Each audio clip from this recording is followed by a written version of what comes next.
بسم الله الرحمن الرحيم، والصلاة والسلام على رسول الله وعلى آله وأصحابه واتباعه إلى يوم الدين.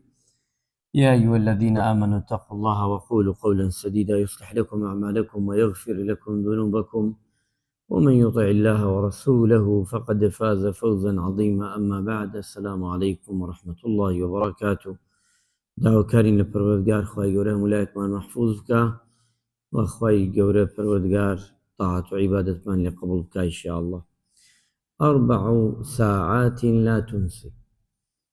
واتا 4 کات هەیە ئینسان لەم 4 کەتە غەفڵەت نەبێ، لەبیری نەچێ، ئاگاداری بێ لەم 4 ساعاتە. ئیمامی ئەحمەد ڕەزا و ڕەحمەتی خوای لێبێ ئەچینە خزمەتی کە ئەفەرمێ لە جامع العلوم والحکم کە ئەفەرمێ ئەم ئیمام عەزیزە ئیمامی ئەحمەد مەشهورە، یەکێ لە 4 ئیمامەکانە کە فەرمایشتەکانی پێغەمبەری خوا عەلەیهی سەڵات وەسەلام زۆری کۆکردێتەوە و لە سونەتدا یەکێکە مەشهورە لەو ئیمامە عەزیز و بەڕێزەکان. ئیمامی ئەحمەد ئەفەرمێ ڕەزا و ڕەحمەتی خوای لێبێ: حق على العاقل ألا يغفل عن 4 ساعات. واتە لەسەر کەسێکی ژیر و عاقڵ 4 ساعات هەیە، ئەم 4 ساعاتە کەچی غەفڵەتی تیا نەبێ، واتە بێ ئاگایی نەبێ لێی. باشە. یەکەمیان ساعة يناجي فيها ربه، یەکەم ساعات ئەوەیە کاتێ مرۆڤ موسڵمان ئیماندار کاتێ مناجات ئەکا لەگەڵ خوایە، واتە کاتێ لە کاتی عیبادەتەکانە کە ئەیکا حەیفە ئەم مرۆڤە ئەم موسڵمانە ئەم دیندارە ئەم ئیماندارە لە دیوانی خوای پەروەردگارە غەفڵەتی هەبێ، یعنی بە شتێکی ترۆ مەشغوڵ بێ، چکە ئەو کاتە کاتی عیبادەتە ئەبێتەوە، دڵت و ئەندامەکانت بدەیتە خوای پەروەردگار، ئەبێ بە جوانی بە چاکی بە باشی لە کاتی مناجات، لە کاتی گفتوگۆ لە نێوانی تۆ لە نێوانی خوای پەروەردگار ئەبێ جوانترین و چاکترین و باشترین عیبادەت ئەنجام بدەیت. ئەو عیبادەتەش دروستە، ئەو عیبادەتەش جوانە، ئەو عیبادەتەش خوای پەروەردگار وەرێگرێ. وا عیبادەتێکی وێ تۆ لەگەڵ کاتی مناجاتەکەی دڵت لای ئەو بێ، نەک زبانت لای ئەو بێ و دڵت لە شوێنێکی تر بێ، نەک دەستەکانم بەرز بکەیتەوە و بەڵام لە دڵەوە لە یەکێکی تر داوا بکەیت، نە، ئەبێ هەمووی چی بێ؟ بۆ خوای متعال بێ جەلە جەلالوه. واتە مناجات لە کاتی عیبادەتەکانمانە ئەبێ چی بکەین؟ زیاتر دڵمان بوەستینەوە خوای پەروەردگار. کاتێ ئێمە نوێژەکەین خوای پەروەردگار مناجات ئەکا لەگەڵمان، پیاوچاکان ئەوەنە یەواش یەواش ئایاوتەوە، ئەڵێن پیاوچاکێ کاتێ قورئانی خوێندەوە بەینی خست، زۆر بەینی خست، بۆ نمونە الحەمدولله رب العالمین، یەکسەر ناوێتە ڕەحمان ڕەحیم، یان لەی فەرموو ئەلیف لام میم، ناوێت ذەلیکە الکیتاب لا ڕەیبە فیه، سەریع ناوێت، مودەیەک ڕاوەستە، وتیان پێی بۆ واکەی؟ ئەی فەرمووی من لەگەڵ خوای پەروەردگارە گفتوگۆ ئەکەم، خودایی پەروەردگار ئەبێ مەجالێک بێنمەوە خوا جواب بماتەوە. کاتێ تۆ ئەڵێ الحەمدولله رب العالمین، لە حەدیسە قودسیەکە هاتووە خوای پەروەردگار جوابمان دەداتەوە: حەمەدەنی عەبدی، ئەو عەبدەکەم حەمدی من کرد، منی کردووە. الرەحمان الرەحیم، خوای پەروەردگار فەرمێ ئەو عەبدەکەم شایەتیەدا کە من ڕەحمان و ڕەحیمم. مالیکی یەومی الدین، ئەو شایەتیەدا عەبدەکەم کەوا مڵکی هەموو دنیا و هەموو قیامەت بۆ منە. ئیاکە نەعبود، و داوام لێ ئەکا ئەمجا، و ئیاکە نەستەعین. بۆیە ئەم پیاوچاکە ئاوا لەگەڵ خوای پەروەردگارە مناجاتێک، کەواتە یەکەم سەعات ئیمامی ئەحمەد ئەفەرمێ ئەو کاتەی کە کاتی مناجاتە، عیباداتە، کە چی بکەی؟ بە جوانی لەگەڵ خوای پەروەردگاردا کە ئاگال لێبێ، غافڵ نەبی. دووەمیان ساعة يحاسب فيها النفس، دووەم سەعات ئەو کاتەیە تۆ غەفڵەتی تیا نەبی، باشە محاسەبەی خۆتەکەی. ناکرێ ئینسان هەر ژیان بڕوا بەسەریدا و محاسبەی خۆی تیا نەبێ ئەگەر وابێ تیاچ ئەبێ جارجار خۆت بگریتەوە محاسبەی خۆ بکەی بزانگەیتەتە کوێ ئای ئەمە ساڵانە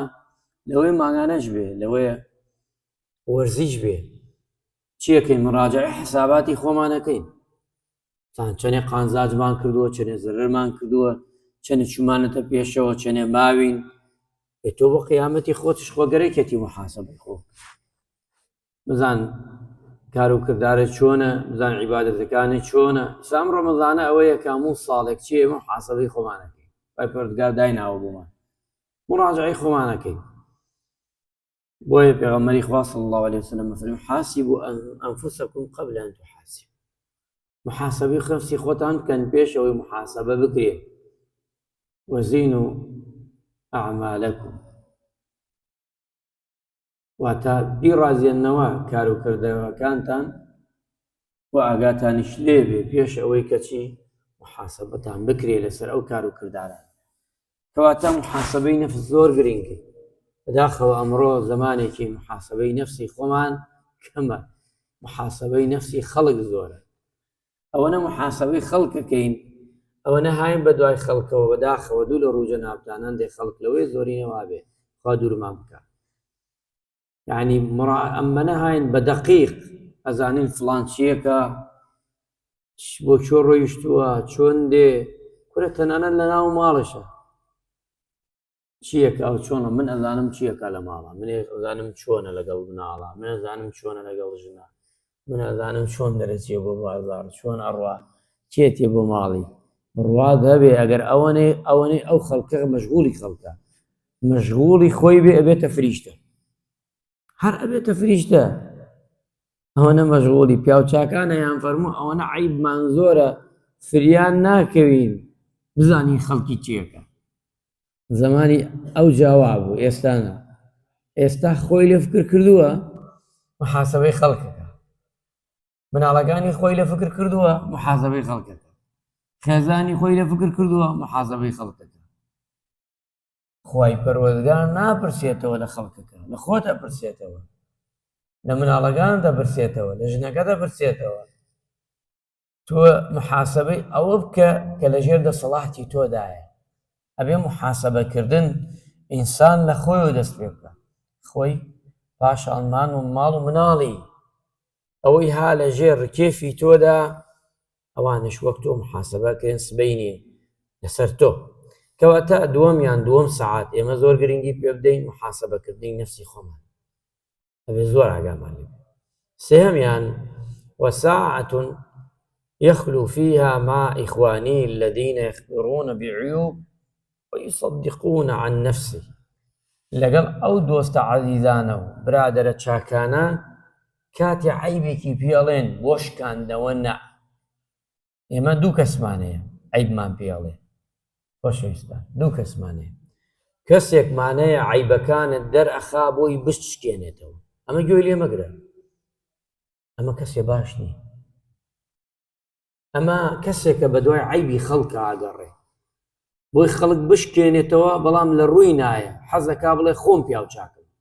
خۆی واڵێ زاهیرەکەی وایە ئەمە بە کەڵک نایە ئەمە یەکێکە ها لە تاوانە گەورەکانە خەریکی تاوانی گەورەی و شەیتان خەڵەتاندوێتی هەر بە دوای عیبی فڵانەوەیە ئەڵێی بۆ خەڵکە عیبادەتەکە ئەو وا ئازانی خۆی فریشتەیە و ئیتر خەڵک هەمووی تاوانبارە و ئەم پێغەمبەرە و لەسەر زەویە ئەبێ بێت عیبی خەڵک چاک بکە خەڵکێکی وای لێی تێبچووە بەس زمانە شەیتان وا ڕازاندوێتی بووی ئەمە خراپە نە بەڵام خەڵکێکمانەیە دڵسۆز خەڵکی چاک خەڵکی باش عیبەکە وەک خۆی پیشانێدا وەک ئاوێنەیە گەورە بە گەورە بچووک بە بچوو ئەمە چاکە ئەمە دەستیشی ئیمانچکە یەمان کەمە وەک ئیمامی عومەرەی فەرموو ڕەحمەتی خوا لەو کەسەی کە عیبەکەم پێڵێ بەڵام چی ئەویت هەر کەسی عیبێکم پێ بڵێ شیرینی پێ دەدەم ئیمامی شافعیە فەرمێ ڕەزا و ڕەحمەتی خوای لێ بە هەر کەسی عیبی پێوتی ئەگە عیبێکی بینی لە تۆدا هات لە ناو خەڵکیا وتی ئەوە چی توێکە ئەوە ڕاستت ناکاتەوە ئەوە شکێنێتەوە ئەوە عیب نییە ئەوە شکاندەوەی تۆیە ناخی تۆیە مرۆڤێتی کەسایەتی تۆیە بەڵام ئەگە وەک برایەکی عەزیز دەستی گرتی و برتی ئەو لاوە بەینی خۆی و تۆ خوا وتی وەڵای تۆ پیاوێکی چاکی بەس ئەمە باش نەیەکی، وەڵڵاهی ئەوە ئەهلی تەقوایە، وەڵڵاهی ئەوە ئەهلی چاکەیە، وەڵڵاهی ئەهلی باشە، ئەوە خێری تۆیەوێ. چی لە دنیادا بێ کاری دنیا بێ بۆی نەکەویتە هەڵەوە، چی لە کاری قیامەت شابێ ئەوە کەسی چاکە بەڕاستی. بۆی ئیمامی ئەحمەدە فەرمێ لەگەڵ کیا ئەو کەسانەی یعنی ڕاستگۆن لەگەڵ نەفسی خۆیاندا لەگەڵ نەفسی تۆدا یصەدیقون و عەیبەکانش پێ ئەڵێن بە جوانی، ئەمانە ڕەفیقی بکەی باشە، ئەمانە لەگەڵیان هەستی لەگەڵیان دانیشی، خەڵکی وا فرە باشە لە دنیای ئەمڕۆدا. وچوارەمیان وساعة يتخلى فيها بين نفسه وبين لذاته فيما يحمل ويجمل، فإن في هذا الساعات عونا على تلك الساعات وإجماما لقلوب. وتا فەرمێ وسعاتی چوارەممانەوەیە کە ئینسان لە نێوانی نەفسی خۆیدا و لە نێوانی کەچی ذاتی ئەوەی کەوە یعنی مامەڵە و ئەوەی کە دێ و ئەوە دەڕوا و کە مامەڵەی تیای کە دەکات. ئەم ساعەتەش ئەوەیە کە جوانترینە و چاکترینە بۆ مرۆڤەکە بۆ ئینسانەکە. کاتێک تۆ دەکەویتە مامەڵەکردنەوە، کاتێک تۆ دەکەویتە معاملەکردن لەگەڵ خەڵکە، چۆن هەڵەسی، چۆن دانیشی و چۆن دێ و چۆن دەڕوا، ئەمە ئینسان ئەمە بکا فرە باشە و فرە چاک. ئەم چوار سەعاتە ئەتوانم بڵێم ئیمامی ئەحمەد جوانی فەرمووت تەواوی ژیانی مرۆڤە، خۆی چوار سەعات نییە، خۆی ئەتوانین بڵین تەواوی ئەو کورتی کردەوە بۆمان، ئەنا تەواوی ژیانمانە، ژیانی مرۆڤە بە تایبەتی موسڵمان و ئیماندار لێرەدا. بۆیە پێغەمبەری خوا صلی الله عليه وسلم فەرمێ أن رجلا قال يا رسول الله، کابرای وتی ئەی پێغەمبەری خوا عليه الصلاة والسلام أي الناس خير، کام خەڵک، کام مرۆڤ، کام ئینسان خێرە، خێر و چاکەیە، یعنی ئینسانێکی چاکە، ئینسانێکی باشە. پێغەمبەری خوا صلی الله عليه وسلم فەرمووی قال رسول الله صلى الله عليه وسلم من طال عمره وحسن عمله، هەر کەسێ عمری درێژ بێ بەڵام کرداری باش بێ، عمر درێژی بێ کرداری باش بەخوا نەکبەتی خراپ. ئەمجا فەرمووی فأي الناس شر، ئەمە زانیمان ئایلی خێر کێیە، کابرایە تەمەنی درێژ بێ وە کابرایەکش بۆ نمونە کردەوەی چاکەی تیاکە باش، پیاوەکە وازی نەهێنا، فەرمووی پێغەمبەری خوایە ئەو کەسەی کێیە کە خراپترین کەسە، مرۆڤە خراپە. فەرمووی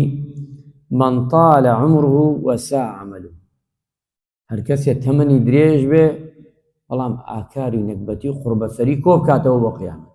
ئەو خراپ. هەنی ئەمەیە لە نێوانی ئەهلی چاک و ئەهلی خراپ. بۆیە ئینسان ئەبێ وریابین تەمەن خوا دایەتی پێمان، ئەم تەمەنە مبارەکە، کات و ژیان و هەڵسان و دانیشتن و شەو و ڕۆژ خوای متعال جەل جەلالوو کە دایە پێمان، ئەمە نیعمەتی خوایە، ئەبێ قەدری بزانین و ئەبێ کاری جوان و چاکی تیا بکەین. سوپاسی خواشەکەین لەسەرەوەی کە ڕەمەزان هاتووە و لەگەڵ ئەوەشدا ئەتوانین کە کاری چاکە. سوپاسی خواکەین ئەهلی چاکین ئێمە، خوامان ناسیوە، خەڵکەکەیە ئێستاش نەگەڕاوەتەوە بەلای خوای پەروەردگار، ئێستاش عیبادەتی نەکردووە، ڕکاتی نوێژی نەکردووە، درۆژێکی نەگرتووە، لەم دنیای فانیە دەرەچێەوە ئەڕوا و سێرەکەی عیبادەتی خوای پەروەردگار ناکە. ئەوە نەکبەتیە بەڕاستی قوربەسەری. خوای گەورە ڕەحمان لێ بکە، عاقیبەت خێرمان بکە، لەشمان ساغ بکە، بتوانین ئەم چوار حاڵەتەی کەم ئیمامە عەزیزە باسی کردووە لەم کاتانەدا زیاتر خوای گەورەمان لە یاد بێ، بتوانین کەوا چاک و باش بین لەگەڵیدا، خوای گەورە بمان کاتە کەسێک ئەهلی چاک بین، ئەهلی باشە بین، خۆمان ئەهلی سوڵح بین، ئەهلی باش بین، خۆمان و دەوروبەرەکەمان سوودمان لێ وەرگرێ. یا ڕەبی خوایە لە تەپاڕێمەوە عیبادەتی ئەم مانگە شیرینەمان لێ وەرگرە، یا ئەڵڵا خوایە ڕەمەزان ڕۆژووی مانگی ڕەمەزان و قورئان خوێندن و تەراویح و نوێژەکانمان و خێرەکان و چاکەکانمان خوایە لەمان وەرگرە. وصلى الله على محمد وعلى آله وصحبه أجمعين، والسلام عليكم ورحمة الله وبركاته.